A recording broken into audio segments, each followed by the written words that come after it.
O Olho de Deus. William Marion Branham, terça-feira, 25 de fevereiro de 1958, Chattanooga, Tennessee, Estados Unidos da América. E isso é com o Espírito Santo em toda a audiência agora. E os anjos do Senhor estão presentes para ministrar em nome de Jesus Cristo. Eu estava lendo uma escritura nesta tarde, enquanto estudava o livro de Salmos. Gostaria de lê-la só por um momento, alguns versículos. Lerei 2 versos. Este é o Salmo 32, versículos 7 e 8. Tu és o meu esconderijo. Eu amo essa fala de Davi, de que Deus é o seu esconderijo. Como gosto de pensar que temos um esconderijo, que a grande presença de Deus pode ser nosso esconderijo, onde podemos nos esconder das coisas do mundo. E quando os problemas chegam, Ele é o nosso esconderijo. E no versículo 8 ele diz: E eu te guiarei com os meus olhos. Eu estava pensando, Deus falando ali, como Ele nos guiaria com seu olhar, e saber que sua presença está sempre próxima e que Ele nos guia. E estava pensando em como essa escritura é apropriada para o verdadeiro servo de Cristo. Em São João 5,19 ele diz: em verdade vos digo, que o Filho não pode fazer nada de si mesmo, senão o que vê o Pai fazer. Isso o Filho faz igualmente. O grande olho de Jeová. Jesus estava olhando através de seus olhos. Deve ter sido através dos olhos de Jeová que ele estava olhando quando Simão apareceu. E ele lhe disse que seu nome era Simão e que iria mudá-lo para Cefas. E lhe disse que o nome de seu pai era Jonas. Deve ter sido através dos olhos de Deus que ele estava olhando. O olho de Deus esteve com os profetas através das eras, que puderam ver com antecedência o que estava para acontecer. Não poderia ser outra coisa senão o olho de Deus quando Natanael foi trazido por Filipe à sua presença. E Jesus lhe disse: Eis um israelita. E ele perguntou: De onde me conheces, Rabi? Ele respondeu: Antes que Filipe te chamasse, te vi eu, estando tu debaixo da figueira. Deve ter sido através do olho de Deus que ele estava olhando. Deve ter sido o olho de Deus em São João 4, quando ele viu que a mulher tinha 5 maridos. Foi através do olho de Deus que ele estava olhando, quando a mulher tocou suas vestes e virtude saiu dele. E ele olhou para sua audiência até que avistou a mulher e soube qual era o seu problema. Não poderia ser outra coisa senão olhando através do olho de Deus, quando ele percebeu os pensamentos dos fariseus, quando eles disseram: Tu és Beelzebul, em seus corações. Foi através do olho de Deus que ele olhou, quando percebeu os pensamentos dos discípulos, enquanto eles arrazoavam, perguntando-se quem seria o maior entre eles. Foi com os olhos de Deus que ele estava olhando quando desceu ao tanque de Betesda e olhou ao redor para encontrar um homem em uma maca e soube que ele estava naquela condição havia 38 anos. E que consolo nos traz a leitura da Escritura na noite passada, na qual vimos que Jesus disse: as Escrituras não podem ser anuladas. E então, quando Jesus partiu, e aquele grande olho de Deus que haveria de guiar, ele prometeu: as coisas que eu faço, as obras que eu faço, vós também as fareis. E esse olhar orientador não cessaria com a partida do Senhor Jesus.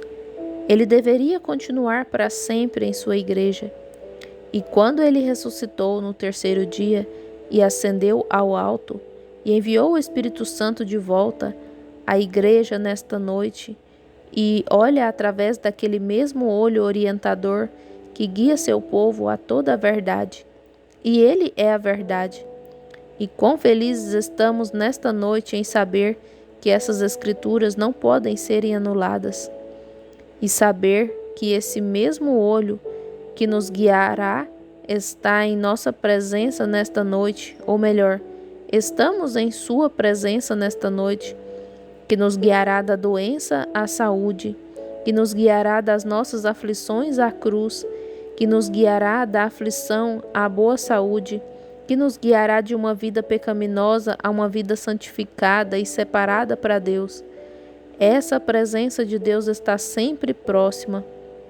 Jesus disse: Eis que estou convosco todos os dias até o fim. E estamos nos aproximando do fim.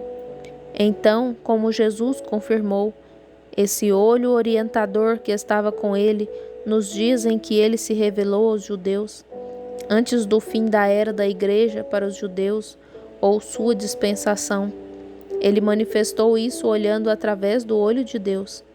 Ele fez a mesma coisa com os samaritanos. E agora restam os gentios. E nesta noite, Deus ainda olha através desse mesmo olho, porque Cristo é o mesmo ontem, hoje e eternamente.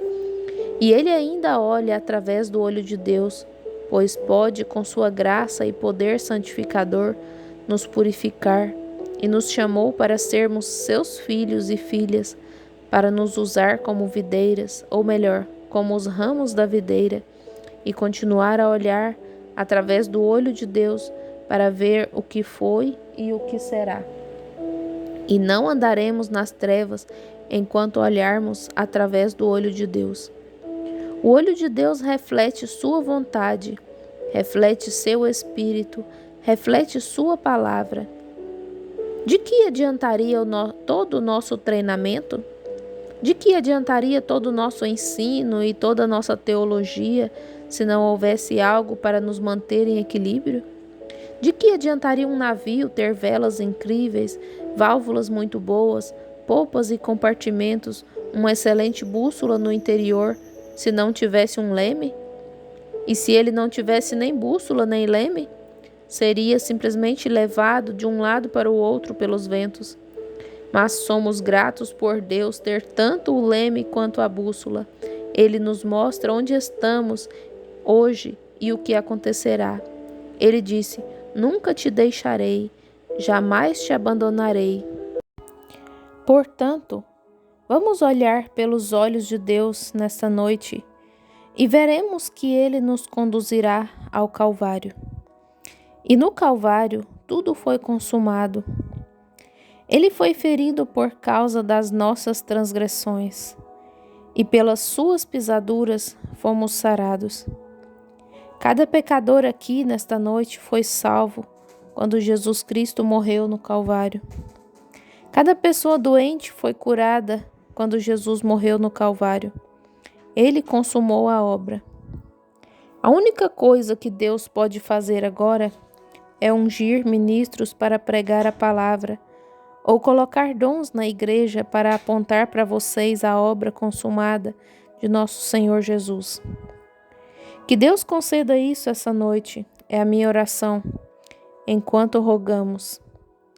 Eterno e bendito Deus, que levantou o Senhor Jesus dentre os mortos, e o ressuscitou, e o colocou à direita da majestade nas alturas, ali fazendo intercessões sobre a nossa confissão.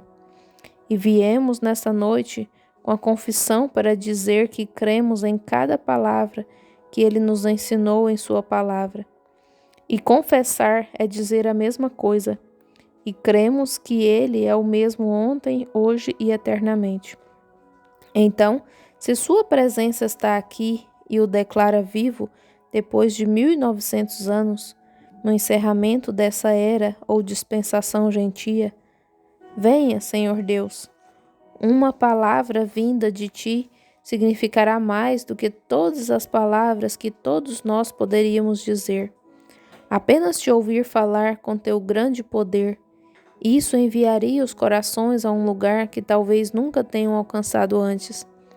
E isso levaria a fé a um nível que permitiria a cura do doente e a convicção do pecador, que se arrependeria de seus pecados. Oramos então, Senhor, nesta noite, para que nossos corpos sejam rendidos a Ti de forma tão perfeita que Tu fales por meio de nós. Conceda, Senhor, essas bênçãos, percebendo que nossa voz, ao passar por este microfone, declara que há algo vivo, porque o microfone ficaria mudo se não houvesse algo para fazer barulho por trás dele. E assim seríamos nós, ó Deus. Mas fale, Senhor Jesus, enquanto nos entregamos a Ti para o culto, e com humildade inclinaremos nossa cabeça e Te louvaremos, enquanto clamamos por Tua presença. Temos o direito de fazê-lo, porque Tu prometeste que o farias. E o farias nesta base, não por obrigação, mas porque prometeste, e as Escrituras não podem ser anuladas. Elas devem ser cumpridas. Portanto, Senhor, esperamos humildemente, como teus servos, a manifestação da ressurreição de Jesus Cristo, pois pedimos isso em seu nome. Amém.